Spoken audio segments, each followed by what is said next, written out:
So welcome in to तैयारी दोस्तों। तो चलो आज की इस वीडियो में हम पढ़ेंगे मैथ्स की पेडागोजी। ठीक है, तो एक मैराथन है तो थोड़ा लंबा वीडियो होगा, तब तक आप अपने लिए चाय पानी जो कुछ लाना है ले आओ। ठीक है, 1 घंटा 2 घंटा तो मूवी देख लेते हो, अब आज क्लास भी करके देख लो। तो यहाँ पर क्या मैथ पेडागोजी पूरी कंप्लीट हो जाएगी। आप अपना नोट्स बना लेना, बाद में रिविजन करने काम आएगा। अभी फ्लो में सबको समझ में आता जाएगा। ठीक है, बाद में भूल ना जाओ, इसलिए अभी से सब एकदम तैयारी कर लो, कॉपी पेन लेके सब बैठ जाओ। तो चलो फिर वीडियो को स्टार्ट करते हैं। बाकी चैनल को सब्सक्राइब वगैरह कर ही दिया होगा, नहीं किया तो कर देना। ठीक है, बार बार बोलना भी नहीं अच्छा लगता है। तो चलो हम अपने टॉपिक को शुरू करते हैं। अब देखो, सबसे पहले हम मैथ्स का नेचर जानते हैं। ठीक है, जो हमारा जो जितना भी टॉपिक है सब कुछ कवर करेंगे यहाँ पर। ठीक है, सारे टॉपिक्स को कवर करेंगे यहाँ पर। सबसे पहले जो हमारा है नेचर ऑफ मैथमेटिक्स। ठीक है, कि मैथमेटिक्स का नेचर क्या है। ठीक है, तो नेचर ऑफ मैथमेटिक्स क्या है। अब देखो, हिंदी वालों को भी दिक्कत ना हो इसलिए थोड़ा बहुत हिंदी भी लिखते चले जाएंगे। सबसे पहली बात तो देखो, अगर हम एग्जाम के हिसाब से देखें तो सिर्फ 2 ही चीज़ें आपको याद रखनी। सबसे पहले तो जिसका नेचर है वो क्या है, एक लॉजिकल रीजनिंग। ठीक है, मैथमेटिक्स क्या है, साइंस ऑफ लॉजिकल रीजनिंग, मतलब तार्किक है। ठीक है, लॉजिकल रीजनिंग। दूसरी बात अगर यहाँ पर देखें हम, दूसरी चीज़ ये कि क्या है, एब्स्ट्रैक्ट साइंस है। एक एब्स्ट्रैक्ट मतलब क्या, अमूर्त चीज़ें। ठीक है, एब्स्ट्रैक्ट अमूर्त। जैसे कि अगर अभी हम बोले आपसे कि 2 को 2 से मल्टीप्लाई करेंगे क्या होगा, 4 होगा। तो अब ये ऐसा तो नहीं कि 2 और 2 खुद आपसे बोलेंगे कि भैया हम 4 हो जाएंगे। मतलब कि एक अमूर्त चीज़ है, मतलब ये आप कह सकते हो इमेजिनेशन टाइप है या एक अजम्पशन टाइप है। ठीक है, इस तरीके से। और जो हमारी मैथ का जो नेचर होगा, ठीक है, पहला याद रखना है कि लॉजिकल होगा।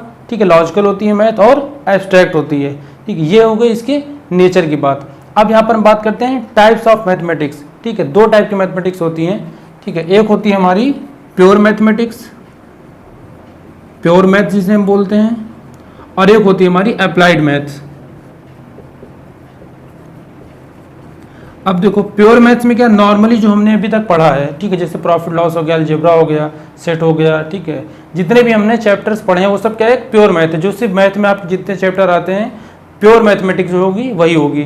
ठीक है, अब अप्लाइड मैथ क्या होती है, देखो नाम से समझ में आ रहा है कि जब आपने मैथ्स का कहीं पर अप्लाई किया, सपोज करो जैसे हम फिजिक्स में पढ़ते हैं या केमिस्ट्री में पढ़ते हैं। ठीक है, वहाँ पे क्या अप्लाई करते हैं, फोर्स अगर हम पढ़ रहे हैं तो वहाँ पे हमने मैथ्स को अप्लाई किया, प्रेशर पढ़ रहे हैं तो मैथ्स को अप्लाई किया। ठीक है, डायनेमिक्स पढ़ लिया फिजिक्स में तो वहाँ पे भी क्या हमने अप्लाई किया मैथ्स को। ठीक है, बिना मैथ्स के एप्लीकेशंस के उनको अप्लाई किए बिना कि हम फिजिक्स से भी कुछ टॉपिक नहीं पढ़ पाएंगे ना आपके केमिस्ट्री के। ठीक है, ऐसे अदर सब्जेक्ट्स में जब जहाँ पर हम मैथ्स का अप्लाई करेंगे तो हम कह देंगे हमने अप्लाइड मैथमेटिक्स का यूज़ किया है। ठीक है, तो प्योर होती है और अप्लाइड होती है, 2 टाइप की मैथ्स होती है। ठीक है, अब यहाँ से हमारा नेचर क्लियर हो गया। ठीक है, मैथमेटिक्स का टाइप्स क्लियर हो गया। अब हम देखेंगे यहाँ पर कि ऑब्जेक्टिव ऑफ मैथमेटिक्स क्या होता है। ठीक है, तो चलो वो भी देखते हैं। आपका टाइम ना वेस्ट हो इसलिए डायरेक्ट टॉपिक पे पहुँचते हैं। अब अगर हम ऑब्जेक्टिव की बात करें तो देखो, इसके जो मेन ऑब्जेक्टिव्स हैं, सबसे पहली बात तो अगर आप बच्चों को सिखा रहे हो कोई भी सब्जेक्ट, ठीक है, वो क्या होना चाहिए, इंटरेस्टिंग होना चाहिए, कि उनको अच्छा लगे, एंजॉय करो इस चीज़ को। ठीक है, तो मैथमेटिक्स का क्या ऑब्जेक्टिव कि आप इसको ऐसा पढ़ाओ कि बच्चा क्या करे, इंटरेस्ट ले इसमें। ठीक है, मतलब इंटरेस्टिंग होना चाहिए और इंजॉयबल हो, कि बच्चा क्या इसे इंजॉय करे। ठीक है, और वो कब करेगा, जब हम इसको उसके डेली लाइफ से रिलेट करके पढ़ाएंगे। ठीक है, तो क्या होना चाहिए, जो भी आप पढ़ाओ, जैसे भी पढ़ाओ, क्या relate to childs daily life. ठीक है, उसकी जो रोजमर्रा की जिंदगी की उससे रिलेट करो। ठीक है, जैसे अभी मान लो हम एक टॉपिक ही पढ़ाते हैं मैथ्स का, मान लो हमने उसको एडिशन पढ़ा दिया। ठीक है, अब आप उसको ऐसे पढ़ाओगे कि यहाँ पर 24 + 36 को जोड़ना है, इसको ऐसे कर देंगे तो ये जोड़ हो गया।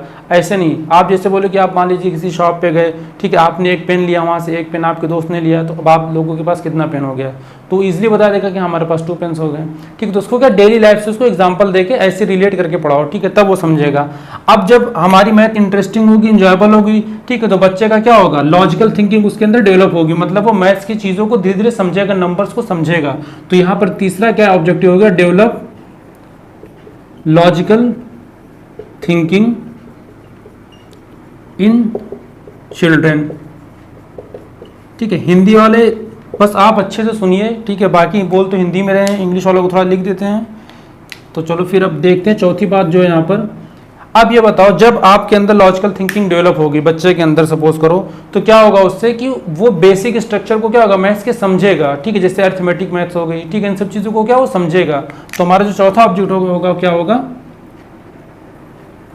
Understand basic structure of mathematics. ठीक है, मतलब जो उसके थोड़े बहुत जो टॉपिक्स होंगे क्या होगा, धीरे धीरे उसको समझ में आएगा। जैसे कि आपका हो गया अरिथमेटिक हो गई, अलजेब्रा, ठीक है, ट्रिग्नोमेट्री। अब क्या होगा, धीरे धीरे उसके अंदर क्या होगा, लेवल उसका बढ़ता जाएगा। ठीक है, तो हमें मैथ का क्या मेन ऑब्जेक्टिव यहाँ पर याद रखना है कि सबसे पहली बात तो चीज़ जो भी हो वो इंटरेस्टिंग हो, इंजॉयबल हो, कि बच्चा उसे इंजॉय करे, खुद इंटरेस्ट ले, ठीक है, और उसकी डेली लाइफ से रिलेट हो। ठीक है, तभी ये दोनों चीज़ें हो पाएंगी। तीसरी बात क्या हो, लॉजिकल थिंकिंग का उसके डेवलपमेंट हो, कि बच्चा क्या हो, सोचने लगे। ठीक है, हर चीज़ पे क्या हो, तर्क दे सके। ठीक है, ये नहीं जो आपने पढ़ा दिया चुपचाप उसने पढ़ लिया, घर चला गया, फिर वापस स्कूल आ गया, ऐसा नहीं। वो सोचे, आप विचार करे, आपसे क्वेश्चनिंग करे। ठीक है, इस टाइप का पढ़ाना है। Understand basic structure of mathematics, और मैथमेटिक्स के जो बेसिक स्ट्रक्चर, जो बेसिक टॉपिक्स हो गए, जैसे अरिथमेटिक हो गया, अलजेब्रा हो गया, ठीक है, ट्रिग्नोमेट्री हो गया, मेंसुरेशन, इन सब टाइप चीज़ों को क्या वो अच्छे से समझने लगे। ठीक है, अब हम बात करते हैं यहाँ पर इनके एम्स की। ठीक है, तो इनके देखो दो टाइप के एम्स होते हैं, उसको भी समझते हैं हम। यहाँ पर देखो अगर हम एम्स की बात करें तो ये किसने दिया था, जॉर्ज पॉलिया ने दिया था। ठीक है, इनके बारे में भी एक थ्योरी है कि स्टेप्स कह सकते हैं आपने, वो दिया था इन्होंने। ठीक है, वो भी पढ़ेंगे। फिलहाल अभी देखो पॉलिया ने दिया था क्या, नैरो एम्स और ब्रॉड एम्स। अब देखो नैरो मतलब क्या होता है, जो हमें मिनिमम चीज़ें जितनी है, एक एम होता है किसी भी चीज़ का। ठीक है, जैसे प्राइमरी लेवल तक का, प्राइमरी से जूनियर लेवल तक का बच्चों को जितनी चीज़ें आ जानी चाहिए। ठीक है, जो एम लेके आपको पढ़ाना चाहिए वो होता है ब्रॉड एम। क्या होता है कि जब मैथ में वो एडवांस पहुंच जाए उस स्टेज पर, ठीक है, तो हम क्या कहेंगे, ब्रॉड एम्स को वहाँ पर फुलफिल करना चाहिए। ठीक है, अब अगर देखो नैरो एम्स में हम बात करें यहाँ पर, तो सबसे पहली बात तो उसको क्या होना चाहिए, मैथमेटाइज हो जाए। मतलब बच्चा क्या हो, उसको मैथ के जो भी जैसे नंबर ऑपरेशन से कुछ भी हो, ठीक है, जैसे एडिशंस हो गया, ठीक है, डेसिमल्स हो गए, फ्रैक्शंस हो गया, ठीक है, या फिर आप परसेंटेज एक्सेट्रा। ठीक है, ऐसे जो थोड़े बहुत टॉपिक्स हों, ठीक है, इनको क्या वो सीख सके। ठीक है, ये हमारा एम होगा। ठीक है, इन चीज़ों को हमको कवर करना है। ये क्या है हमारा नैरो में मैथ का। ठीक है, दूसरी बात होगी हमें कि जो भी चीज़ आपने पढ़ाई वो अपने डेली लाइफ में क्या उसका यूज़ कर सके। मतलब ऐसा नहीं कि आपने कुछ ऐसा पढ़ा दिया जो उसके लिए यूज़फुल ही ना हो। ठीक है, क्योंकि जब उसको लगेगा कि हाँ इन चीज़ों का हमें यूज़ हो रहा है, काम हो रहा है, तो चीज़ों को क्या होगा और अच्छे से सीखेगा। ठीक है, तो इसलिए क्या होना चाहिए कि जो भी आपने पढ़ाया हो वो यूज़फुल होना चाहिए for their daily life uses. ठीक है, कि वो अपने डेली लाइफ में उसको यूज़ कर सकें। तीसरी बात क्या होती है यहाँ पर कि हमें बच्चों को, अब हम पढ़ा किस ले रहे हैं, एक अच्छे समाज के लिए। ठीक है, देश का विकास हो, कल्याण हो, इसलिए पढ़ा रहे हैं। तो उन्हें हमको क्या है, रेडी करना है। किस लिए, ताकि हमारे समाज का और आर्थिक विकास हो सके। ठीक है, रेडी देम और मेक देम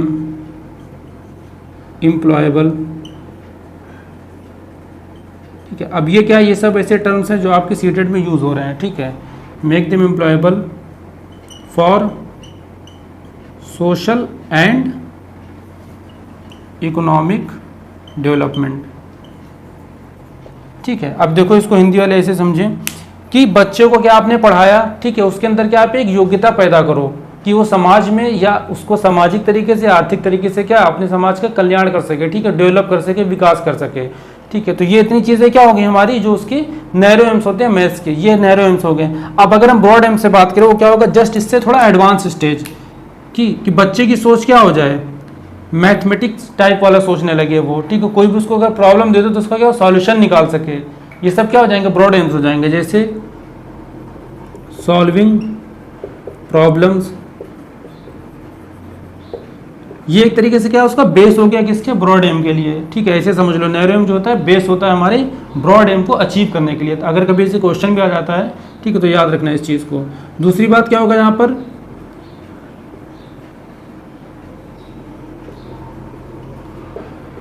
मैथमेटाइज दियर थॉट प्रोसेस।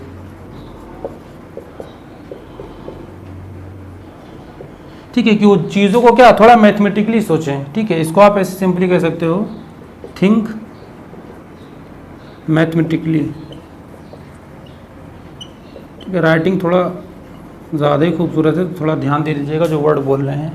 ठीक है, थिंक क्या मैथमेटिकली, थोड़ा बहुत बच्चे मैथमेटिक्स के हिसाब से सोचें। ये नहीं कि मतलब आपसे बात ही करें मैथ के ही भाषा में, ऐसा नहीं। देखो मैथ का क्या होता है, आप प्रॉब्लम कब सॉल्व करोगे, जब आपको स्टेप्स बताऊंगे। किसी भी प्रॉब्लम को क्या पहले हम एनालाइज करते हैं, ठीक है, फिर हम सोचते हैं कि कौन सी चीज़ का यहाँ पर यूज़ करें जिससे प्रॉब्लम सॉल्व होगी, ठीक है। तो क्या हम किसमें ये प्रोसेस हमने सीखा, हमने मैथ्स में सब जब प्रॉब्लम सॉल्व करते हैं तब सीखते हैं, तो उसी को रियल लाइफ में हम कहाँ पे अप्लाई करते हैं, ठीक है। वो उसका क्या होता है, ब्रॉड एम होता है कि कैसे आप उसको अप्लाई करते हो, ठीक है। तीसरी चीज़ एक और होगी यहाँ पर, हैव अ लॉजिकल डिस्कशन, ठीक है, कि क्या बच्चा किसी भी चीज़ की कोई भी बात हो क्या उस पर सही तर्क देना सीख जाए, ठीक है। मतलब क्या है, लॉजिकल उसकी थिंकिंग हो जाए, ठीक है, लॉजिक वाली बातें बोले, ये ना कि इधर उधर की कोई बात बोल दे, ठीक है। जो भी बोले, जो भी यूज़ करे क्या थोड़ा लॉजिकली हो वो, ठीक है, तार्किक को तर्क दे हर चीज़ में, ठीक है। बस ये मतलब इसका। तो ये हो गया हमारा नैरो एम और ये हो गया ब्रॉड एम। अब इसको आपको तैयार कैसे करना है, सबसे पहली बात तो आप इसमें टेक्निकल वर्ड्स जो मेन है वो देख लो, ठीक है, या तो जैसे समझाया वैसे समझ लो, याद रख लो। एज के हिसाब से देखना ये चीज़ें क्या होती हैं, लगभग उसको प्राइमरी लेवल पर ये चीज़ों का क्या विकास हो जाता है, ठीक है। ये हमारी जूनियर और सेकेंडरी लेवल पर चीज़ें आती हैं, ठीक है। तो ऐसे याद रखना। चलो फिर अब हम देखते हैं यहाँ पर एनसीएफ 2005 देख लेते हैं, ठीक है, जो प्राइमरी लेवल पर, ठीक है, किससे रिलेटेड है, मैथ्स से रिलेटेड है। एनसीएफ 2005 का आई बटन पे देखो लिंक आ रहा है, वहाँ पे भी कंप्लीट आप देख सकते हो। बाकी ये एम्स हो गए या फिर ऑब्जेक्टिव हो गए, ये सब भी कंप्लीट एक वीडियो बना था, ठीक है, इंडिविजुअल, वहाँ पे भी आप देख सकते हो, आई पे या डिस्क्रिप्शन पे लिंक हो जाएगा, ठीक है। और अदर सब्जेक्ट की प्लेलिस्ट में भी चेक कर सकते हो, और भी चीज़ें हैं। तो चलो अब यहाँ पर हम देखेंगे एनसीएफ 2005 के बारे में, ठीक है। अब यहाँ पर अगर देखें हम एनसीएफ 2005, ठीक है, मैथ्स के पर्सपेक्टिव से हम देखेंगे कि मैथ्स के लिए, ठीक है, एनसीएफ क्या कहता है। सबसे पहली बात तो इंश्योरिंग न्यूमरेसी इन चिल्ड्रन, ठीक है, मतलब एक टीचर को इंश्योर करना चाहिए कि बच्चों को क्या नंबर का ज्ञान हो जाए, उसको नंबर का कहाँ पे इस्तेमाल करना है, चाहे वो डेली लाइफ में यूज़ करे या क्लास में या किसी टॉपिक को पढ़ाते टाइम, ठीक है, उन चीज़ों को क्या नंबर्स को पहचाने, उनके जो नंबर्स ऑपरेशन हो जैसे प्लस माइनस हो, डिवीजन हो, ये सब चीज़ों को क्या वो समझे और उनका क्या इस्तेमाल कर सके, ठीक है। तो उसके अंदर इतनी चीज़ें क्या डेवलप हो जानी चाहिए। दूसरी बात है फ्रॉम कॉन्क्रीट टू एब्स्ट्रैक्ट, मतलब हमारा कॉन्क्रीट मतलब होता है मूर्त, मूर्त से अमूर्त की ओर शिक्षा को क्या, शिक्षा को भी आप कह सकते हो और मैथ को भी क्या इस तरीके से पढ़ाना चाहिए। जैसे अब छोटे बच्चे होते हैं, अगर आप उनको काउंटिंग सिखा रहे हो तो आप किसी क्या ऑब्जेक्ट का यूज़ करोगे, किसी कॉन्क्रीट चीज़ का यूज़ करोगे, ठीक है, जो चीज़ वो देख सकते हैं, टच कर सकते हैं, ऐसी चीज़ों का आप यूज़ करोगे तो क्या होंगे, उन चीज़ों को हम सीखेंगे। जैसे आप पेबल्स ले लो, ठीक है, या जो हम लोग कंचा वंचा खेलते हैं वो सब आपने ले लिया, अब बच्चों को दे दिया कितने हैं, वो बोलेगा 2 है। अब मैंने आपसे 1 ले लिया, आपके पास कितना बचा, तो 1, तो हमने क्या किया, हमने माइनस किया, सब्ट्रैक्ट किया, ऐसे चीज़ों से आप सिखाओगे, ठीक है। या बच्चों के आपने देखोगे छोटे क्लास में उनकी वॉल्स पे चार्ट्स लगे होते हैं, ठीक है, तो क्या होता है वो सब उनको कॉन्क्रीट चीज़ें उनके आसपास होंगी तो मैथ्स को क्या अच्छे से सीखेंगे। उसके बाद वो उसका एक एब्स्ट्रैक्ट यूज़ करेंगे जो उनके प्राइमरी या जूनियर लेवल पर आएगा, ठीक है, तो वहाँ पर उनको वो हेल्प होगी। इनकरेज नॉन नंबर्स एरियाज, मतलब ऐसे टॉपिक्स को पहले पढ़ाया जाता है जिससे बच्चों को क्या हो, इंटरेस्ट जगे मैथ में और चीज़ों को क्या ईजिली समझे, ठीक है। जैसे शेप्स के बारे में समझना बहुत आसान रहेगा, आप उसको एप्पल दिखाओगे, आप उसको ऑरेंज दिखाओगे, कर दोगे किस शेप में है, ये इसको सर्कुलर शेप बोलते हैं, इसको ऑरेंज बोलते हैं। अब जितने भी सर्कल शेप वाले चीज़ें होंगी वो पहचान लेगा, ठीक है। या आप उसको मान लो समोसा दिखा दिया कि क्या ट्रायंगल शेप में है, ठीक है। अब ये ना कुछ लोग के पानी आ जाए मुँह में, या क्या पता कोई खा भी रहा हो, ठीक है, तो खाओ पियो, ठीक है, लेकिन पढ़ो भी। यहाँ पर क्या हुआ, शेप्स के बारे में आपने ऐसे उसको बता दिया, ठीक है। स्पेशल अंडरस्टैंडिंग भी ये होता है कि बच्चा क्या होता है जब इमेजिनेटिव वे से सोचकर चीज़ों को सीखता है, ठीक है। उसके बाद मेजरमेंट, जैसे अगर आपको मेजरमेंट सिखाना, अब ये थोड़ा ना आप सिखाओगे कितने सेंटीमीटर इतना हो गया, पहले हम क्या करते हैं, एक बित्ता बोलते हैं, एक बित्ते का यूज़ करते हैं, ठीक है, या हम उसको एक नॉर्मल ओवरव्यू दे देते हैं कि चीज़ों को क्या हम ऐसे अप्रॉक्सीमेशन में बताते हैं और ये भी बता देते हैं कि बाद में इसको क्या एक एक्यूरेट कोई यूनिट होती है उसमें मेजरमेंट करते हैं, ठीक है। तो इन सब टॉपिक्स को क्या होगा जो उसके रियल लाइफ से रिलेटेड हैं सारे टॉपिक्स, और ये हमारे प्राइमरी लेवल पर ये सब टॉपिक्स होते हैं, ठीक है। तो इनसे क्या होगा, बच्चा चीज़ों को अच्छे से समझेगा, ठीक है। तो एनसीएफ यही कहता है कि आपको ये सब चीज़ों को ध्यान रख के फिर बच्चों को टीच करना चाहिए, पढ़ाना चाहिए, ठीक है। तो इसमें जो सबसे मेन चीज़ होगी वो होगी न्यूमरेसी, उसके अंदर डेवलप हो जाती है। एग्जाम में ऐसे क्वेश्चन आता है कि न्यूमरेसी बच्चे में, जैसे आप आ गए कि एनसीएफ 2005 के हिसाब से कौन सी चीज़ इसमें से गलत है, ठीक है, या ये कह सकता है कि कौन सी चीज़ करेक्ट है, कुछ भी कह सकता है। तो ज़्यादातर तो यही 3 पॉइंट देखे गए क्वेश्चन में, चौथा गलत होता है। तो इन तीनों पॉइंट्स को अच्छे से आप समझ लेना, ठीक है। अब इसके बाद हम एक चीज़ पढ़ते हैं, जब कॉन्क्रीट एब्स्ट्रैक्ट आ ही गया है, यहाँ पर हम पढ़ेंगे मैक्सिम्स ऑफ टीचिंग क्या होते हैं, ठीक है, कि जैसे बोलते हैं ना कि नोन टू अननोन, ठीक है, पर्टिकुलर टू जनरल, ये सब चीज़ें तो किस में आती है, इंडक्टिव डिडक्टिव रीजनिंग, ये भी एक टॉपिक है, तो उनको भी अच्छे से समझ लेते हैं यहाँ पर। इंडक्टिव डिडक्टिव रीजनिंग क्या होता है, ठीक है, इनका कुछ डिफरेंस समझेंगे, ठीक है, जिसे हम आगमन विधि कह देते हैं या निगमन विधि कह देते हैं। अब यहाँ पर देखो एग्जाम्पल से जब रूल की तरफ हम जाते हैं, ठीक है, जो हमें क्या प्राइमरी लेवल पर बिल्कुल इसका यूज़ करना चाहिए, ठीक है, तो इसको हम क्या बोलते हैं, इंडक्टिव रीजनिंग। अब इंग्लिश वालों को बताते हैं, अगर आपको याद रखना है क्योंकि कन्फ्यूजन बहुत होती है और ये आपका हर सेक्शन में आ जाता है। इंडक्टिव मतलब क्या होता है, ये क्या हो गया, ई से इंडक्टिव होता है और ई से क्या होगा आपका एग्जाम्पल हो जाएगा। ठीक है, बाकी आगमन निगमन वाले भी आप अपने तरीके से कोई ट्रिक बना लेना। ठीक है, अब देखो एग्जाम्पल से फॉर्मूले की ओर जाने का मतलब क्या है कि सपोज करिए अगर आप बच्चों को कुछ पढ़ा रहे हो तो पहले आपने उसको क्या कोई एग्जाम्पल दे दिया डेली लाइफ का। ठीक है, कोई कॉन्क्रीट ऑब्जेक्ट भी हो सकता है, वो कुछ भी हो सकता है, जिससे क्या हो वो चीज़ों को क्या कैच कर ले और फिर न्यू कॉन्सेप्ट जब आप पढ़ाओ या जो रूल पढ़ाओ उसको वहाँ पर वो समझ जाए। दूसरी बात क्या होती है, ये बिगिनर्स के लिए होता है। ठीक है, जो बच्चे स्टार्टिंग स्टेज में जो होते हैं उनके लिए चीज़ होती है। ये क्या होता है हमारा डिडक्टिव में क्या होता है, रूल से हम एग्जांपल की ओर जाते हैं कि पहले हमें कोई फार्मूला बता दिया, अब हमसे तुम कोई सा भी क्वेश्चन पूछ लो, हम इसके हिसाब से अप्लाई करके बता देंगे वो। दूसरी बात क्या होती है, ये मोर फ्रूटफुल होती है, ज़्यादा फायदा होती है, ज़्यादा प्रभावी होती है। कब, जब आप इस स्टेज से आ जाओ बाहर, जैसे कि प्राइमरी से आप जूनियर तक पहुंचोगे तो आपको क्या ये चीज़ क्या होगी, कुछ दिन बाद आपको ये ज़्यादा प्रभावी लगेगी। जैसे अभी इस स्टेज में हम लोग हैं, अभी अगर हमें प्रॉफिट एंड लॉस अगर हम पढ़ा रहे हैं तो हमने अगर कोई एक फार्मूला बता दिया, ठीक है, कि अगर हमें प्रॉफिट निकालना है तो इसका मतलब क्या होगा कि हमें सेलिंग प्राइस से क्या करना पड़ेगा, सीपी को माइनस करना पड़ेगा। अब किसी भी तरीके का क्वेश्चन दे दो, ठीक है, कितना भी सामान ले आओ, कितने भी रुपये का ले आओ, हम क्या प्रॉफिट निकाल लेंगे। ठीक है, तो वही चीज़ क्या होता है हो जाती है, कुछ दिन बाद हमें अच्छी लगने लगती, प्रभावी हो जाती है। अब अगर हम मैक्सिम्स की बात करें, ठीक है, कि ये कैसे चलता है और ये कैसे चलता है, तो ये पार्टिकुलर से जनरल मतलब कोई विशेष चीज़ से फिर सामान्य की ओर जाएगा। दूसरी बात देखो तो कॉन्क्रीट से एब्स्ट्रैक्ट, मतलब पहले आप कोई मूर्त चीज़ रखोगे, ठीक है, मूर्त चीज़ से सीखकर फिर वो क्या अमूर्त चीज़ों के बारे में उसको ज्ञान हो जाएगा। इसमें क्या होगा, इसका उल्टा हो जाएगा, जनरल से पर्टिकुलर जाएगा, मतलब सामान्य से विशेष। ठीक है, एब्स्ट्रैक्ट से कॉन्क्रीट जाएगा, ठीक है, अमूर्त से मूर्त की ओर जाएगा। नॉन टू अननोन मतलब क्या होगा, नॉन क्या चीज़ होंगी। अब सब देखो ये सब चीज़ें क्या हैं, एक ऐसे आप समझ सकते हो रिलेट है, जो चीज़ वो जानेगा, और जानेगा कौन सी चीज़ों को, जो उसके आसपास होंगे, जिनको वो छू सकता है, देख सकता है, मतलब कॉन्क्रीट चीज़ें, और उसके लिए क्या एक कोई विशेष चीज़ हो जाएगी, ठीक है, पार्टिकुलर चीज़ हो जाएगी। तो इनको ऐसे समझ लेना आप। ठीक है, ये क्या होता है हमारा मैक्सिम्स ऑफ टीचिंग होता है, उसमें भी आप यूज़ कर सकते हो, और इंडक्टिव डिडक्टिव में, ठीक है, अलग अलग इनका क्या होता है मैक्सिम्स, वो चीज़ हो गई। अब इसके बाद हम पढ़ेंगे एक टॉपिक आता है हमारा कॉन्सेप्ट मैपिंग। ठीक है, तो चलो उसको भी देखते हैं। अब देखो एक टॉपिक है हमारा कॉन्सेप्ट मैपिंग, ठीक है, जिसे हम कहते हैं अवधारणा मानचित्रण। अब यहाँ पर देखो इसका मतलब क्या होता है, कॉन्सेप्ट मैपिंग से आप समझो किसी भी इंफॉर्मेशन को, किसी कॉन्सेप्ट को जब आप ग्राफिकल रिप्रेजेंट करते हो, ग्राफिकल मतलब in the sense mind map के थ्रू। जैसे कि मान के चलो आपने कोई इंफॉर्मेशन ली, ठीक है, अब उसको अगर आपको उसका विजुअल रिप्रेजेंटेशन करना है, ठीक है, विजुअली अगर आपको उसको रिप्रेजेंट करना है ग्राफिकली, ठीक है, तो आप क्या करोगे, जैसे आपने कोई ये टॉपिक आपने ले लिया, ठीक है, अब इसका आपने क्या किया, एक सब टॉपिक बता दिया, फिर उसके भी कुछ टॉपिक्स हो जाएंगे, ठीक है, ये चीज़ें, फिर यहाँ पे कुछ टॉपिक बता दिया, फिर इधर कुछ है, ये क्या एक तरीके से आप ग्राफिकल रिप्रेजेंटेशन करना है ना। सपोज करो कि यहाँ पे हमने बोल दिया कि ये क्वाड्रिलेटरल हम पढ़ा रहे हैं आपको, ठीक है, अब हमने बोल दिया क्वाड्रिलेटरल क्या, पैरेललोग्राम्स भी होते हैं क्वाड्रिलेटरल, ठीक है, पैरेललोग्राम्स में कौन कौन से होते हैं, स्क्वायर हो गया, ठीक है, रेक्टेंगल हो गया, आपका रोम्बस हो गया, ये सब क्या हमने बता दिया एग्जाम्पल। तो यहाँ पर आप देखो क्या है कि हम एक माइंड मैप के थ्रू पढ़ा रहे हैं, ये नहीं पहले में पढ़ा दिया, ठीक है, तो ये चीज़ क्या होती है, ये बच्चे पे तैयार कर सकते हैं और टीचर्स भी। हम कब, जब हम एग्जाम के टाइम अगर नोट्स बनाना होता है या जब हम आंसर शीट में लिखते तो हम क्या करते हैं, इन सब चीज़ों का यूज़ करते हैं ताकि अच्छा रिप्रेजेंट हो, ठीक है, टीचर अच्छे से समझ ले। तो ये स्टूडेंट और टीचर दोनों के लिए होता है। सबसे पहली बात तो यहाँ पर ये याद रखना, यहाँ पर हम पॉइंट्स लिखते जा रहे हैं जो जो आपके एग्जाम के लिए ज़्यादा ज़रूरी है। दूसरी बात क्या होती है कि अब आप अगर इसका स्ट्रक्चर देखो तो क्या हायरार्की है ना, ठीक है, मतलब क्या है, ये एक क्रम में है, ये नहीं कि आपने पहले उसको रेक्टेंगल ट्रायंगल ये सब पढ़ा दिया, बाद में आपने बोला कि इसको पैरेललोग्राम बोलते हैं, फिर बाद में बोलते हैं पैरेललोग्राम क्वाड्रिलेटरल में आता है। पहले हम ऊपर से नीचे आएंगे ना, इस तरीके से पढ़ाएंगे। तो क्या होता है इसका स्ट्रक्चर, हायरार्किकल स्ट्रक्चर होता है,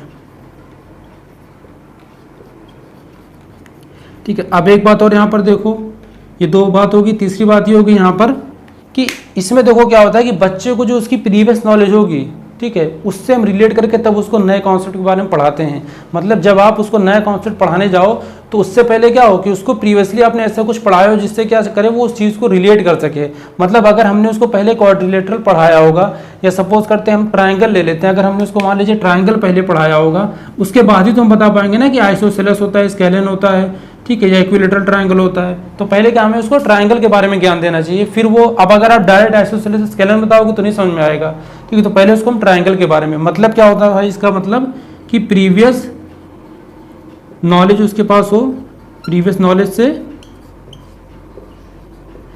रिलेट कर सके वो किसको, नए कॉन्सेप्ट को, न्यू कॉन्सेप्ट को, ठीक है। अपनी लैंग्वेज में आप लिख लेना इसको, ठीक है। प्रीवियस नॉलेज से न्यू नॉलेज को या न्यू कॉन्सेप्ट को वो रिलेट कर सके, यही क्या होता है हमारा कॉन्सेप्ट मैपिंग होता है, टीचर और बच्चे दोनों इसको बना सकते हैं। सीटेट में से क्वेश्चन आया था, स्टेटमेंट दे दिया गया था कि एक लाइन में लिखा गया था ये चीज़ लिखी गई थी, एक लाइन में ये लिखा गया था, ठीक है, एक में और चौथी लाइन क्या थी, जो आंसर गलत था वो था, ठीक है। तो ऐसे क्या होगा, आपका स्टेटमेंट वाइज दे देगा, जो सही होगा वो आप इसमें देख लेना, ठीक है। ऐसे इसको स्टेटमेंटली आप सब कुछ इसमें याद कर लो, विजुअली होता है, ग्राफिकली होता है, ठीक है। स्टूडेंट टीचर दोनों बना सकते हैं। इसका स्ट्रक्चर हायरार्किकल होता है, मतलब क्रम में होता है, ठीक है। ये नहीं कहीं भी कुछ भी पढ़ा दिया। दूसरी बात क्या, प्रीवियस नॉलेज से ये नए कॉन्सेप्ट को या नए नॉलेज को रिलेट करता है, ठीक है। तो ये हमारा खत्म हो गया कॉन्सेप्ट मैपिंग। अब इसके बाद हम कुछ ऐसे स्पेशल थ्योरीज हैं या आप कह सकते हैं स्टेजेस हैं, स्टेप्स हैं, जो हमारे मैथ्स पेडागोजी में हमेशा आते हैं, ठीक है। जैसे वैन हीले की थ्योरी हो गई और आपकी न्यूमैन्स की स्टेज हो गई, ये सब चीज़ें, पोलिया के स्टेप्स हो गए, ठीक है। इन सब चीज़ों को हम पढ़ेंगे अब आगे। और अगर इसका आपको डिटेल वीडियो देखना है तो आई बटन पे आ रहा होगा, अगर नहीं आ रहा होगा तो डिस्क्रिप्शन में लिंक होगा, वहाँ से देख लेना, ठीक है। और कंटेंट अगर मैथ का देखना होगा तो मैथ की इस प्लेलिस्ट में जाके देख लेना, पेडागोजी की अलग प्लेलिस्ट है, कंटेंट की अलग है, ऐसी ईवीएस सीडीपी सबकी है, ठीक है। तो सब कुछ एकदम फ्री में रहेगा, कोई कोर्स वोर्स नहीं खरीदना है, पूरा कंप्लीट नॉलेज देंगे, ठीक है। ये नहीं कि आधा यहाँ पे एडवर्टीजमेंट कर दिया फिर बाद में आ जाओ कोर्स खरीदो, ऐसा कुछ नहीं है, ठीक है। तो चलो अब देखते हैं इसके बाद आगे टॉपिक। तो चलो अब देखते हैं कि वैन हीले की थ्योरी क्या थी, ठीक है। मतलब दो थी, वैन और उनकी वाइफ थी शायद हीले, ठीक है। अब इन लोगों ने क्या निकाला था, कौन सा सिद्धांत है ये बताता है कि बच्चे जो ज्योमेट्री सीखते हैं, ठीक है, ज्योमेट्री जो सीखते हैं वो किन किन अवस्थाओं से गुजरते हैं या किन किन लेवल्स पे चढ़ते हैं, तब जाके ज्योमेट्री को वो अपनी लाइफ में सीख लेते हैं, ठीक। मतलब जो यंग चिल्ड्रन होते हैं वो ज्योमेट्री जो सीखने की जो प्रक्रिया होती है, उस प्रक्रिया में कौन कौन से लेवल्स पे उनको गुजरना पड़ता है या किस किस लेवल तक वो जाते हैं, तब जाके पूरी ज्योमेट्री सीख पाते हैं, ठीक है। तो सिंपली पहला क्वेश्चन आप वहीं से तैयार हो गया कि वैन हीले थ्योरी किस बारे में, किस लिए है। तो ज्योमेट्री को जो सीखने की प्रक्रिया होती है, ठीक है, उनमें कुछ स्टेजेस होती हैं, वो जो बताएगा वो क्या होगा, वैन हीले की थ्योरी होगी।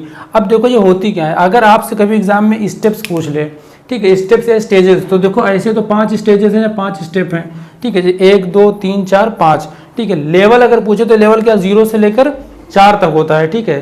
तो लेवल क्या, लेवल भी कितने हुए हमारे 5 हुए, अगर 0 से काउंट करें तो 5 लेवल हुए, ठीक है। लेकिन अगर ऐसे पूछ ले लेवल 0 से कितने तक होते हैं, तो लेवल 0 से लेकर 4 तक होते हैं, ठीक है। तो स्टेजेस, स्टेप्स या लेवल्स होगा तो हम वहाँ पर 5 बताएंगे, ठीक है। अब यहाँ पर देखो आप, सबसे पहले हम समझते हैं कि पहला लेवल जो है वो है 0 लेवल, जिसको हम बोलते हैं विजुअलाइजेशन, ठीक है, मतलब आपका प्रत्योक्षकरण।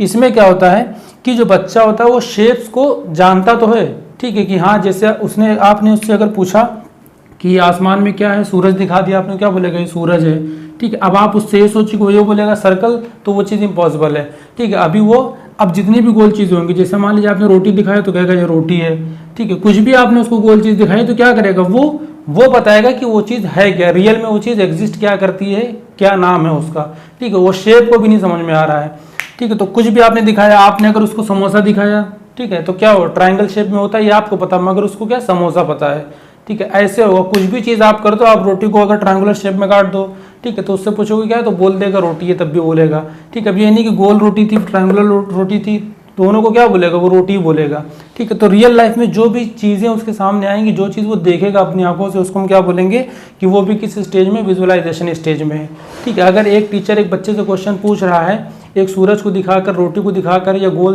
टायर दिखाकर कुछ भी, कि ये क्या होकर बच्चा उसका सर्कल या शेप के बजाय उसका जवाब वो दे दे जो चीज़ वो वाकई में हो, कि हाँ ये टायर है या रोटी है, तो मतलब अभी वो किस स्टेज में, वो विजुअलाइजेशन स्टेज में है, ठीक है। और ये हमारी कहाँ होती है, केजी तक जो होती है, ठीक है। PP1 PP2 जो भी होता है वहाँ से लेकर केजी तक जो होती है ये स्टेज होती है, ठीक है, अगर स्टैंडर्ड की बात करें। अब इसके बाद जो बच्चा आता है वो आता है एनालिसिस लेवल पर, मतलब इसमें वो विश्लेषण करेगा, कैसे कि जो शेप आपने उसको दिखाया, अब आपने उसको बता दिया, ठीक है, कि ये जो तुम देख रहे हो ये चीज़ें क्या, ये सब गोल हैं, तो इनको हम एक कैटेगरी में लेके जाते हैं, एक क्लास में लेके जाते हैं, कि जो भी चीज़ें तुमको ऐसे राउंड में दिखेंगी, गोल में दिखेंगी, उनको हम बोलते हैं सर्कल, ठीक है। मतलब यहाँ पे क्या, अब आपने उसको एक नाम बता दिया, अब वो क्या करेगा, शेप्स को उनके नाम के आधार पर पहचानेगा। तुमने बोल दिया कि समोसा नहीं, ये क्या था, ये ट्राइंगल था एक, ठीक है। अब तुम कुछ भी ऐसा शेप बनाओगे वो कह देगा क्या, ये ट्राइंगल है, या ये सर्कल है, या रेक्टेंगल है, या स्क्वायर है, ठीक है। ऐसे क्यों, क्योंकि अब वो किस लेवल में आ गया, एनालिसिस लेवल में आ गया है, ठीक है, जिसमें क्या हो, क्लासेस, शेप और उनकी प्रॉपर्टीज क्या होगी। जैसे मान लीजिए आपने बोल दिया कि ये रेक्टेंगल है, ठीक है, इसकी दोनों साइड इधर इक्वल होंगी और इधर की दोनों साइड इक्वल होंगी, ठीक है। अब आपने उसको क्या एक प्रॉपर्टी के तौर पे भी बता दिया। अब जब भी आप ऐसे शेप दिखाओगे, या आपने उसको बॉक्स दिखाया, डोर दिखाया, तो अब अगर आप पूछोगे कि बेटा ये डोर किस शेप का है या बोर्ड किस शेप का है, तो ये नहीं बोलेगा कि ये बोर्ड है क्या, वो बोल देगा सीधे रेक्टेंगल है, ठीक है। तो मतलब जब वो शेप्स को क्या करे, क्लास में लेके जाए, मतलब उसका एक वर्ग बता दे कि हाँ ये वृत्ताकार का है, या फिर ये चतुर्भुज है, त्रिभुज है, कुछ भी बताए थे। तो मतलब क्या हुआ, जैसे वो नाम लेगा तो वो किस स्टेज में आ जाता है, वो हमारा किस लेवल में, लेवल 1 एनालिसिस में आ जाता है।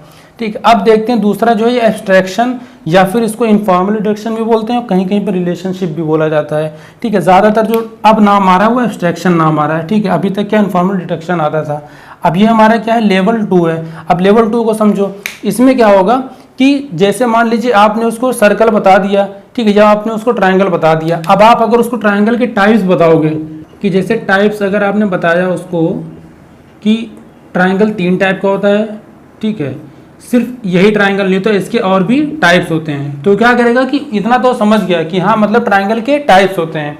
ठीक है, सर्कल का तुमने सेमी सर्कल बना दिया, ठीक है, कि सर्कल तो होता ही होता है, एक सेमी सर्कल भी होता है। अगर आपने उसको ऐसे बता दिया तो क्या करेगा, इन चीज़ों को इतना तो जान जाएगा कि इसके क्या होंगे, टाइप्स होते हैं। ठीक है, सिर्फ ये अकेले नहीं रहते ट्रायंगल, ये सिर्फ सर्कल अकेला नहीं होता है, इनके अपने अदर टाइप्स भी होते हैं। तो ये चीज़ कहाँ तक उसको पता चल जाएगी, इनफॉर्मल डिडक्शन तक। ठीक है, इतनी चीज़ें क्या उसको पता चल जाएंगी कि ये चीज़ें होती हैं। लेकिन अब तुम उससे ये सोचो कि वो पहचान ले कि इक्विलेटरल ट्रायंगल कौन सा है, स्केलन कौन सा है, आइसोसेलेस कौन सा है, ये वो कब पहचान पाएगा, जब उसको प्रॉपर्टीज पता हो। लेकिन इस स्टेज में या इस लेवल में क्या होगा, लेवल 2 में उसको प्रॉपर्टीज नहीं पता होंगे अदर पार्ट्स की। ठीक है, तो हम क्या बोलेंगे इसको कि लेवल 2 में आता है एब्स्ट्रैक्शन में।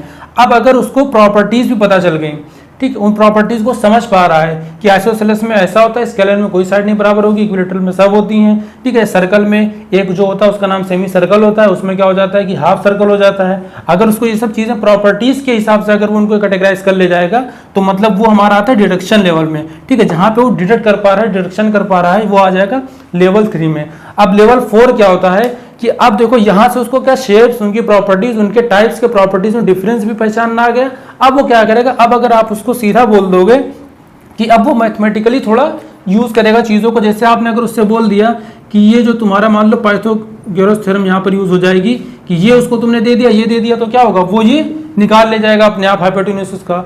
क्यों, क्योंकि उसको क्या है, प्रॉपर्टीज का सब ज्ञान हो गया, उसको पता चल गया कि ये ट्रायंगुलर शेप का कोई पार्ट है और ये हमारा 90 डिग्री होता है, अब 90 डिग्री होता है तो पाइथागोरस लगेगी। तो अगर आप उसको नहीं भी चीज बताओगे तो भी क्या, वो जान जाएगा। ठीक है, या फिर अगर आपने उसको लेंथ दे दिया, ब्रेथ दे दिया, वो क्या करेगा, रेक्टेंगल का एरिया भी निकाल लेगा, पेरीमीटर भी निकाल लेगा। आपने उसको बोल दिया कि इस साइड का हमें कोई तुम रेक्टेंगल बना के दिखाओ, तुरंत बना के वो दिखा देगा। क्यों, क्योंकि वो क्या कर सकता है, सब कुछ वो जान चुका है यहाँ पर। और ये जो हमारी स्टेज होती है, लेवल होता है, ये लेवल 4 होता है। इसको हम बोलते हैं एक्सियोमेटिक या रीगर, और हिंदी में दृढ़ता बोलते हैं। ठीक है, एग्जाम में अब एक्सियोमेटिक ज्यादा यूज होता है तो आप ये याद रखना। ठीक है, तो वर्ड से जरूर याद रखना। अब देखो एग्जाम के हिसाब से अगर हम देखें कि एग्जाम में किस हिसाब से क्वेश्चन पूछता है, पहली बात तो देखो ये 3 और 4 बस इनसे ऊपर नहीं पूछता है। 3 और 4 क्वेश्चन ज्यादा आते हैं, 3 और चौथे लेवल के। कैसे, पहला और दूसरा अभी आप कभी भी देख लेना प्रीवियस पेपर में, ये दोनों आपका पेपर 1 में ज्यादा पूछता है और ये दोनों आपका पेपर 2 में पूछता है। और ये अगर पूछता है तो बस इतना पूछता है कि लास्ट लेवल कौन सा है।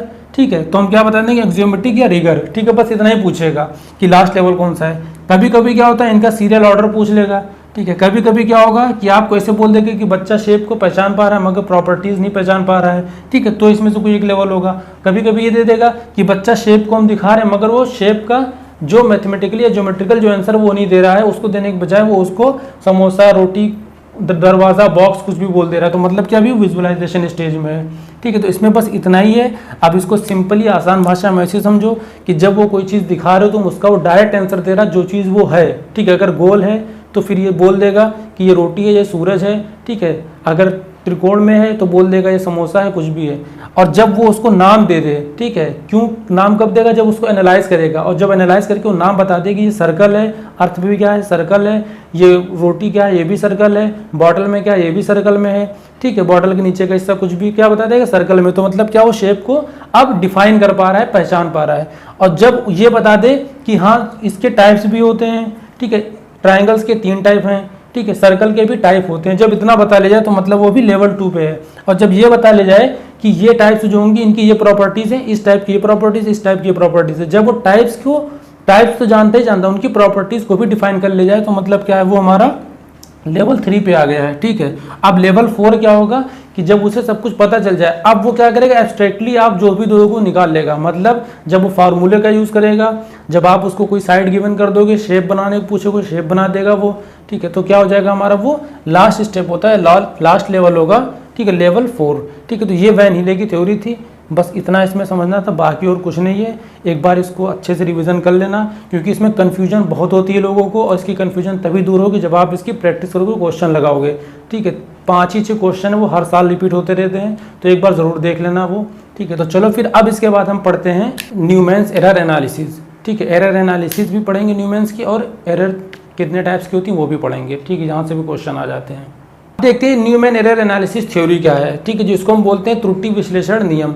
अब देखो इसमें क्या है, न्यूमैन ने, भाई साहब ने कुछ स्टेप्स दिए थे किसी भी प्रॉब्लम सम को सॉल्व करने के लिए मैथ्स में। ठीक है, कि बच्चा किसी भी प्रॉब्लम सम को कैसे सॉल्व करता है, जो सेंटेंस वाले क्वेश्चन नहीं आते हैं उन वाले क्वेश्चन को कैसे सॉल्व करता है। सबसे पहला स्टेप यहाँ से स्टार्ट होगा। वो क्या करेगा, क्वेश्चन को रीड करेगा, रीडिंग के साथ साथ वो क्या डिकोडिंग भी कर लेगा, मतलब वो अपनी भाषा में उसको समझेगा। अब जब वो समझ लिया, ठीक, उसको पढ़ लिया, डिकोड कर लिया, अब क्या करेगा, उस चीज़ को समझेगा कि ये क्वेश्चन क्या कह रहा है और क्या पूछ रहा है, हमें क्या आंसर देना है। ठीक है, ये चीज़ अब जब उसने समझ ली चीज़ों को, ठीक है, कि मान लो अगर लेंथ ब्रेथ दिया हुआ है तो ये चीज़ समझ गया कि ये लेंथ है, ये इतनी ब्रेथ है, और हमें पूछ रहा है कि इसका एरिया क्या होगा। अब जब ये चीज़ इतनी सब चीज़ उसको समझ में आ गई, अब वो क्या करेगा, ट्रांसफॉर्म करेगा उसको किसमें, मैथमेटिकल फॉर्म में, मतलब गणित की फॉर्म में उसको लिखेगा, ट्रांसफॉर्म करेगा कि अगर हमें एरिया पूछ रहा है तो हमें ये लिखना पड़ेगा एरिया बराबर लेंथ इंटू ब्रेथ। इतना करने के बाद अब क्या करेगा वो, या आप भी यूज़ करते हो इसको, क्या करेगा कि इनको प्रोसेस करेगा। प्रोसेसिंग मतलब इनको कैलकुलेट करेगा, कैलकुलेशन करेगा इनकी। ठीक है, कि हाँ आप इसको मल्टीप्लाई कर देगा, ब्रैकेट के बाहर निकाल देगा। अब जो फाइनल आंसर आएगा, ठीक है, उसको इनकोड करके तब लिखेगा, मतलब आंसर को इंटरप्रेट करेगा। कैसे, मान लो इसका आंसर आ गया, लेंथ दी हुई थी 6 और ये ब्रेथ दी हुई थी 3, तो आंसर क्या आ जाएगा, प्रोसेसिंग करने के बाद 18 आ जाएगा ना। तो वो सिर्फ 18 थोड़ी ना लिख देगा, वो क्या लिखेगा, 18 सेंटीमीटर स्क्वायर, मतलब जिस लैंग्वेज में उसने, जिस भाषा में उसने रीड किया था, जिस फॉर्म में रीड किया था मैथ को, उसी के मैथमेटिकल फॉर्म में वो इनकोड कर देगा। ठीक है, तो इसको हम बोल देंगे कि ये हमारा इनकोडिंग स्टेज हो गया। ठीक है, तो कितने स्टेप्स हो गए हमारे, 1 2 3 4 5 स्टेप्स में प्रॉब्लम सॉल्विंग के टाइम जब हम करते हैं, वो जो 5 स्टेप्स का हम यूज़ करेंगे। ठीक है, तो ये होता है हमारा एरर एनालिसिस थ्योरी। अब इसमें देखो एरर कहाँ पे आती है, जैसे मान लो उसने क्वेश्चन को रीड किया लेकिन डिकोड गलत कर दिया, तो अभी सारे स्टेप्स क्या हो जाएंगे, सब गलत हो जाएगा, क्योंकि हमारा सही आंसर नहीं निकल के आया। मान लो रीडिंग अच्छे से कर रहा है, डिकोडिंग भी कर लिया, मगर समझ नहीं पाया तो वो भी गलत हो जाएगा। अब वो समझ भी लिया, ट्रांसफॉर्म नहीं कर पाया, मतलब लेंथ इंटू ब्रेथ के बजाय वो लेंथ अपॉन ब्रेथ अगर कर देगा, ठीक है, तो क्या हो गया, ट्रांसफार्मिंग में उसकी दिक्कत हो गई। अब ट्रांसफॉर्म मान लो उसने सही किया, लेंथ इंटू ब्रेथ तो कर दिया, लेकिन कैलकुलेशन में गड़बड़ हो गई। ठीक है, सपोज करो कि कोई क्वेश्चन आ रहा है जिसमें उसने ट्रांसफॉर्म किया उसको 23 और यहाँ पे लिख दिया उसने 62। ठीक है, अब इसको माइनस करना है। ठीक है, तो क्या होगा कि अब वो क्या करेगा, 3 में से 2 गया, चलो यहाँ पर उसने 1 लिख दिया, लेकिन यहाँ पे क्या करेगा, 6 में से 2 माइनस कर देगा, 4 लिख देगा। उसको ये तो पता कि माइनस होगा, ट्रांसफॉर्म तो उसने कर दिया, ठीक है, लेकिन प्रोसेसिंग क्या गलत कर दी उसने, क्योंकि ये तो इम्पॉसिबल चीज़ है। ठीक है, तो क्या होगा कि जब वो क्वेश्चन में कैलकुलेशन गलत कर देगा, तो मतलब उसके प्रोसेसिंग स्किल में या प्रोसेसिंग लेवल पे, प्रोसेसिंग स्टेज पर उससे गलती होगी, एरर हो गई, तो यहाँ से क्या होगा, इनकोडिंग करते टाइम आंसर में गलत आ जाएगा, आंसर गलत हो जाएगा। ठीक है, तो यही सब क्या होती है, एरर एनालिसिस होती हैं। अब ये जैसे जो एरर हुआ है, ये किस टाइप का एरर हुआ है, इन सब को भी हम समझेंगे, क्योंकि टाइप्स ऑफ एरर भी एक हमारा टॉपिक आता है, वहाँ से भी क्वेश्चन आते हैं। ठीक है, तो यहाँ से बस इतना है। एरर एनालिसिस थ्योरी किसने दिया था, न्यूमैन ने दिया था। ठीक है, कितने स्टेप्स हैं देख लो, 5 स्टेप में है। इनका सीरियल ऑर्डर देख लो, पहले रीडिंग होगा, फिर कॉम्प्रीहेंड, फिर ट्रांसफॉर्म, फिर प्रोसेसिंग, फिर इनकोडिंग। ठीक है, ये चीज़ें होंगी। इसके बाद अब हम पढ़ेंगे एरर के टाइप्स क्या होते हैं। यहाँ पर हम देखेंगे टाइप्स ऑफ एरर। ठीक है, कि कितने टाइप की त्रुटियाँ होती हैं वो देखो। सबसे पहले तो हमारा था प्रोसीजरल एरर। अब अगर आप इसको ऐसे वर्ड वाइज देखो तो प्रक्रिया मतलब क्या होती है कि जब आपके प्रक्रिया के दौरान, मतलब जब आप कोई प्रोसेस कर रहे हो, ठीक है, उसके दौरान जो एरर हो जाए। सपोज करो कि यहाँ पर आपको 2 नंबर दे दिया जाए माइनस करने के लिए, एक नंबर दे दिया 46 और एक नंबर दे दिया 38। ठीक है, अब देखो बच्चा यहाँ पर कैसे एरर करेगा। मान लो 6 में से क्या आपको 8 माइनस करना है, लेकिन वो क्या देख रहा है कि 8 बड़ा है 6 छोटा है, तो उसको ये तो पता है कि बड़े में से छोटे को माइनस किया जाता है। तो उसने क्या किया, 8 में से 6 को माइनस कर दिया और 2 लिख दिया। ठीक, और यहाँ पर क्या देखा उसने कि 4 बड़ा है 3 छोटा है, तो यहाँ पे 1 लिख दिया। अब अगर हम लोग अपने हिसाब से देखें तो उसमें क्या ये गलत है, क्यों, क्योंकि यहाँ पर कैरी लेके तब किया जाएगा, लेकिन बच्चे ने क्या देखा कि ये बड़ा है ये छोटा है, तो हम माइनस कर सकते हैं। तो ये क्या उसके प्रोसेस के टाइम पे जो एरर आएगा उसको हम बोलेंगे प्रोसीजरल एरर। एग्जाम में ऐसे आपको एग्जाम्पल दे देगा एक सिनारियो बेस्ड क्वेश्चन और पूछ लेगा किस टाइप का एरर है। ठीक है, अब दूसरा देखते हैं हम कॉन्सेप्चुअल एरर, मतलब क्या, जब बच्चे को आप कोई कॉन्सेप्ट समझाओ, ठीक है, उस कॉन्सेप्ट को वो समझ तो जाएगा, मगर जैसे ही थोड़ा बहुत कॉन्सेप्ट को आप बदल दोगे तो वहाँ पर क्या कॉन्सेप्ट वो जो समझा होगा वो भूल जाएगा। जैसे कि मान लो अगर आपने उसको फ्रैक्शन पढ़ाया, आपने ये बताया कि अगर ये स्क्वायर है, ठीक है, ये रेक्टेंगल है, सॉरी, तो हमने यहाँ पर अगर हाफ किया तो ये 1/2 होगा, ये 1/2 हो गया। अब वो क्या है यहाँ पर कॉन्सेप्ट, ये तो आपने समझा दिया कि किसी भी फिगर का अगर हम एग्जैक्टली इक्वली करेंगे, सिमेट्री कर देंगे तो क्या हाफ ही आ जाएगा, हाफ ही आ जाएगा। अब आपने सपोज करो उसको ये बोल दिया, ट्रायंगल बना दिया और ये बोल दिया, अब इसको भी क्या करेगा, 1/2 बोल देगा, इसको भी 1/2 बोल देगा, जबकि क्या 1/2 से ज़्यादा है ये, ठीक है, मतलब ये 1/3 1/3 1/3 ये कह सकते हैं हम। तो यहाँ पे क्या हो जाएगा कि ये उसके कॉन्सेप्ट में जो एरर आ रहा है वो दिक्कत आ रही है। सपोज करो आपने ट्रायंगल दिया, ऐसे आपने कर दिया तो इसको भी 1/2 बोल रहा है और इसको भी 1/2 बोल रहा है। तो मतलब जब कॉन्सेप्ट को ना समझ पाए सही से, उसमें जो एरर करते हैं वो हो जाएगा हमारा कॉन्सेप्चुअल एरर। अब तीसरा है कंप्यूटेशनल एरर, मतलब जब गणना के टाइम पे जो गलतियां होती हैं, सपोज करो यहाँ पर तुमने उसको दे दिया 4+4, अब इसको वो क्या कर दे 9 कर दे, ठीक है, तो मतलब क्या उसको ये तो पता है कि इनको जोड़ना है, कॉन्सेप्ट उसका क्लियर है, मगर कंप्यूटेशन के टाइम पे क्या हो रही है, गणना के टाइम क्या उससे गलती हो जा रही है, तो ये हो जाता है हमारा कंप्यूटेशनल एरर। ठीक है, तो बस इतना ही था टाइप्स ऑफ एरर में। एग्जाम में ज़्यादातर प्रोसीजरल एरर पूछ लेता है, ठीक है, और थोड़ा बहुत कंप्यूटेशनल एरर, ठीक है, ये बहुत कम पूछता है, लेकिन फिर भी तीनों चीज़ आसान चीज़ है, वर्ड से समझ लो। इंग्लिश वालों के लिए तो बहुत आसान है, हिंदी वालों के लिए भी सही, गणनात्मक प्रक्रिया है, तो दोनों आप समझ ही सकते हो। ठीक है, तो अब इसके बाद हम पढ़ेंगे पोलिया के कुछ स्टेप्स, उनके भी हैं प्रॉब्लम सॉल्विंग के, वो भी देखते हैं। तो देखो अब यहाँ पर देखते हैं, पोलिया भाई साहब ने कुछ प्रॉब्लम सॉल्विंग स्टेप दिए थे, जैसे न्यूमैन ने दिया था उस तरीके से। देखो सबसे पहला जो स्टेप है, अंडरस्टैंड द प्रॉब्लम। कोई भी प्रॉब्लम होगी आपको उसको क्या करोगे, पहले समझोगे, समझने के बाद आप क्या करोगे, एक प्लान बनाओगे, ठीक है, कि मतलब किस हिसाब से हम इसको अप्रोच करें, कैसे हम शुरुआत करेंगे कि प्रॉब्लम की सॉल्यूशन तक हम पहुंच जाए। ठीक है, अब जो आपने मान लो 2-3 प्लान बनाया, इनमें से आपने डिसाइड कर लिया कि ये वाले प्लान से काम हो जाएगा, उस प्लान को आप क्या कैरी आउट करोगे, मतलब उसको काम में लाओगे या फिर आप उस प्लान को एग्जीक्यूट करोगे। अब जैसे ही आपने एग्जीक्यूट किया, उसके बाद क्या आपको जो भी आंसर है, जो भी रिजल्ट आया, उसको आप क्या करोगे, एनालाइज करोगे कि क्या इस चीज़ से प्रॉब्लम सच में सॉल्व हुई है। ठीक है, उसको चेक करोगे, इंटरप्रेट करोगे, एनालाइज करोगे कुछ भी, उसके बाद क्या होगा, आपको फीडबैक मिलेगा। फीडबैक मिलेगा तो इससे क्या हो जाएगा कि हम कंफर्म कर देंगे कि इस प्लान से हमारा एनालाइज करने के बाद ये नतीजा निकला है कि ये चीज़ जो हमने चूज़ करी है, जिस प्लान को हमने चूज़ किया इस प्रॉब्लम को सॉल्व करने के लिए, वो बिल्कुल सही है। ठीक है, तो यही स्टेप है, अंडरस्टैंड करेंगे, डिवाइस अ प्लान, प्लान बनाएंगे, फिर उसको हम कैरी आउट करेंगे, ठीक है, मतलब उसको एग्जीक्यूट या अप्लाई करेंगे, उसके बाद उसका हम एनालाइज करेंगे, जो हमारा आंसर होगा उसको चेक करेंगे, ठीक है, मतलब फीडबैक मिलेगा, फिर हम दोबारा से अगर प्रॉब्लम का सॉल्यूशन नहीं मिला होगा प्रॉब्लम का तो फिर से करेंगे सॉल्व। ठीक है, तो ये था पोलिया का। अब एक लास्ट टॉपिक है, आप भी थक गए होगे, हम भी थक गए हैं, चेहरे से साफ पता चल रहा होगा। तो अगर मेहनत थोड़ी बहुत पसंद आ रही हो आपको कि हाँ कोई टीचर आपके लिए मेहनत कर रहा है, ठीक है, जब वीडियो में कुछ भी अच्छा लगा हो, समझ में आया हो, सब टॉपिक एक जगह मिल गए हो, तो आप सब्सक्राइब कर दो, ठीक है, कर देना, इग्नोर मत करना। चलो अब यहाँ पर हम देखते हैं कि लास्ट हमारा जो है, ठीक है, ऑपरेशंस, नंबर ऑफ ऑपरेशन जो होते हैं, ठीक है, उनकी प्रॉपर्टीज़ होती है, मतलब मल्टीप्लिकेशन और एडिशन की क्या प्रॉपर्टीज़ होती हैं वो समझते हैं, वहाँ से कन्फर्म एक क्वेश्चन आएगा ही आएगा। ठीक है, अब देखते हैं यहाँ पर एडिशन और मल्टीप्लिकेशन की कुछ प्रॉपर्टीज़। एग्जाम में कैसे क्वेश्चन आएगा कि आपको कुछ दे दिया जाएगा सैंपल और कह दिया जाएगा कि इसमें कौन सी प्रॉपर्टी लगी है। ठीक है, अब देखो सबसे पहले तो इसको इंग्लिश में समझना ज़्यादा आसान होगा, इस वर्ड को याद रखना, कम्यूटेटिव प्रॉपर्टी। इसमें क्या होता है कि सपोज करिए किसी दो नंबर का जो सम होता है, ठीक है, अगर a+b के फॉर्म में दिया है, ठीक है, तो ये किसके इक्वल होगा, b+a के फॉर्म के इक्वल हो जाएगा। मतलब अगर यहाँ पर 5+3 है तो किसके इक्वल हो जाएगा, ये 3+5 के इक्वल हो जाएगा। ठीक है, ये होता है इसका मतलब। अब ऐसे ही अगर मल्टीप्लिकेशन में देखें कि जब a और b का क्या करेंगे, गुणा, तो किसके बराबर हो जाएगा, b गुणा a। ठीक है, मतलब इसको हम ऐसे भी लिख सकते हैं और ऐसे भी लिख सकते हैं, यही 5 × 3 लिख सकते हैं इसको, और इसको फिर क्या 3 × 5 करेंगे, हमारा आंसर नहीं चेंज होगा। ठीक है, इसी को बोलते हैं कम्यूटेटिव प्रॉपर्टी। अब एक आती है एसोसिएटिव प्रॉपर्टी। अब एसोसिएटिव प्रॉपर्टी क्या होती है, मान लो तुमने कोई नंबर ले लिया a, उसमें तुमने प्लस कर दिया ब्रैकेट में b+c। अब इसको हम ऐसे भी लिख सकते हैं, कैसे, देखो हमने ब्रैकेट में ले लिया a+b और हमने बाहर कर दिया +c। इससे क्या हमारा आंसर चेंज होगा, बिल्कुल नहीं होगा। मान लो ये नंबर हो गया 2 और ब्रैकेट में हो गया 3+5।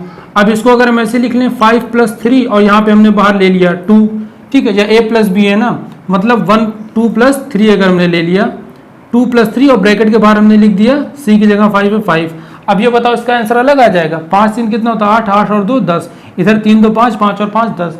मतलब जब हमारा इस टाइप का हो कि यहाँ पर ध्यान देना प्लस का निशान होगा, ब्रैकेट में भी दो कोई नंबर हो प्लस में हो, बाहर भी जो नंबर हो प्लस में हो, तो हम किसी भी इन तीनों में से किसी भी दो नंबर को ब्रैकेट में रख के तीसरे को बाहर कर सकते हैं। ये होती है हमारी एसोसिएटिव प्रॉपर्टी, ठीक है। तीसरा है हमारा डिस्ट्रीब्यूटिव प्रॉपर्टी। अब नाम से ही देखो क्या डिस्ट्रीब्यूशन जहाँ पे हो, मान लो ए नंबर कोई बाहर है और ब्रैकेट में इधर बी प्लस सी है, ठीक है, या फिर ए नंबर कोई बाहर है ब्रैकेट में इधर बी माइनस सी है। अब इसका एग्जांपल लेते हैं, मान लो ये ए था, हमने 2 रख दिया, इधर हमने लिख दिया 3 + 5। अब इसका आंसर क्या होगा, पहले 2 का 3 से मल्टीप्लाई होगा, ठीक है, 2 × 3, फिर प्लस करेंगे हम 2 × 5, तो हमारा आंसर क्या हो जाएगा, सेम आ जाएगा ऐसे ही।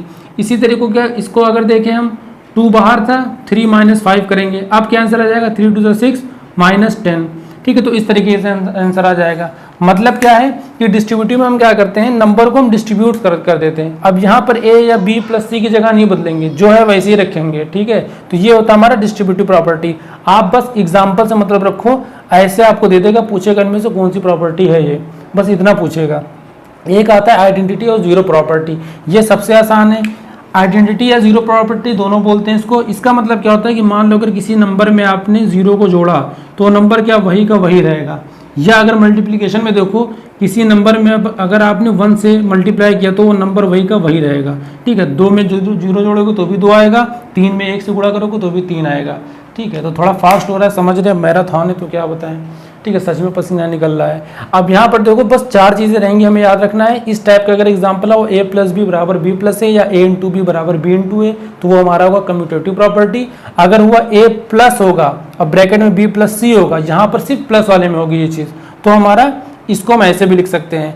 डिस्ट्रीब्यूटिव में क्या होगा कि हम मल्टीप्लाई करेंगे, ठीक है, बाहर वो रहेगा, अंदर कोई एडिशन या सब्ट्रैक्शन की फॉर्म में रहेगा, बारी बारी दोनों को क्या मल्टीप्लाई करेंगे, तो ये हमारा हो जाएगा कि हमने इसको डिस्ट्रीब्यूट करके किया, डिस्ट्रीब्यूटिव प्रॉपर्टी। आइडेंटिटी और जीरो प्रॉपर्टी क्या होगा, जब हम किसी भी नंबर में जीरो को ऐड करेंगे तो वो नंबर वही का वही रहेगा, या हम किसी नंबर में 1 से मल्टीप्लाई करेंगे तो नंबर वही का वही रहेगा। जब हमारा नंबर चेंज ना हो, ठीक है, तो हम क्या कहेंगे, वो जीरो प्रॉपर्टी है या आइडेंटिटी प्रॉपर्टी है। अब कंप्लीट होगी आपकी मैथ्स पेडागोजी, इससे ज़्यादा कुछ नहीं है मैथ्स पेडागोजी में, सारे टॉपिक कवर हो गए यहाँ पर, ठीक है। बाकी आप चेक कर लेना, चाहे सिलेबस से और चाहे प्रीवियस ईयर क्वेश्चन से, ठीक। कंटेंट भी पढ़ लेना जाएगा प्लेलिस्ट में, और ये पेडागोजी पढ़ लेना।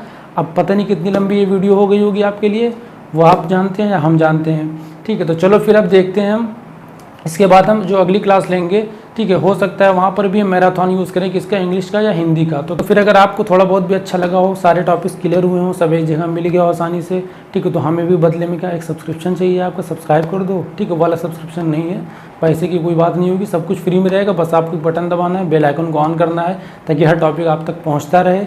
और वीडियो को लाइक कर देना, और हो सके तो शेयर कर देना। ये मत सोचना नंबर किसी का ज़्यादा आ जाएगा, क्वालिफाई वाला नेचर है यहाँ पर, ठीक है, तो दिक्कत बिल्कुल नहीं होगी। तो चलो अपनी तैयारी अच्छे से करना, और वीडियो को ज़रूर याद से सब्सक्राइब कर देना। मिलते हैं किसी नेक्स्ट वीडियो में। और अगर और भी टॉपिक्स आपको पढ़ने हैं, ठीक है, तो कमेंट कर सकते हो जिस टॉपिक में जहाँ प्रॉब्लम होगी। और प्लस आप एक बार जाकर चैनल को विजिट कर लेना, सारी प्लेलिस्ट देख लेना, जहाँ जो कमी होगी सजेशन दे देना, ठीक है, बिल्कुल फ्री है वो भी, कोई दिक्कत नहीं। चलो फिर मिलते हैं नेक्स्ट वीडियो में, बाय बाय।